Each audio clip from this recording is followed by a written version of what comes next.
First Peter chapter 3. Wives, in the same way, submit yourselves to your own husbands, so that if any of them do not believe the word, they may be won over without words by the behavior of their wives. When they see the purity and reverence of your lives, your beauty should not come from outward adornment such as elaborate hairstyles and the wearing of gold jewelry or fine clothes. Rather, it should be that of your inner self, the unfading beauty of gentle and quiet spirit, which is of great worth in God's sight. For this is the way the holy women of the past, who put their hope in God, used to adorn themselves. They submitted themselves to their own husbands, like Sarah, who obeyed Abraham and called him her Lord. You are her daughters if you do what is right and do not give way to fear.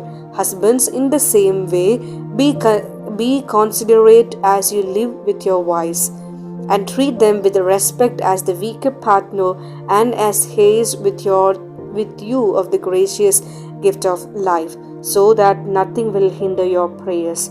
Finally, all of you, be like-minded, be sympathetic, love one another, be compassionate and humble. Do not repay evil with evil or insult with insult. On the contrary, repay evil with a blessing, because to this you were called, so that you may inherit a blessing. For whoever would love life and see good days must keep their tongue from evil and their lips from deceitful speech. They must turn from evil and do good. They must seek peace and pursue it. For the eyes of the Lord are on the righteous, and his ears are attentive to their prayers. But the face of the Lord is against those who do evil. Who is going to harm you if you are eager to do good? But even if you should suffer for what is right, you are blessed. Do not fear their threats. Do not be frightened. But in your hearts, revere Christ as Lord. Always be prepared to give an answer to everyone who asks you to give the reasons for the hope that you have.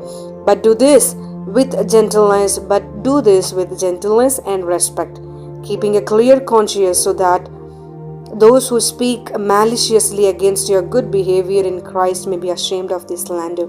For it is better, if it is God's will, to suffer for doing good than for doing evil. For Christ also suffered once for sins, the righteous for the unrighteous, to bring you to God. He was put to death in the body, but made alive in the spirit. After being made alive, he went and made proclamation to the imprisoned spirits, to those who were disobedient long ago, when God waited patiently in the days of Noah, while the ark was being built. In it only a few people, 8 in all, were saved through water. And this water symbolizes baptism, that now saves you also, not the removal of dirt from the body, but the pledge of a clear conscience toward God. It saves you by the resurrection of Jesus Christ, who has gone into heaven and is at God's right hand, with angels, authorities, and powers in submission to him.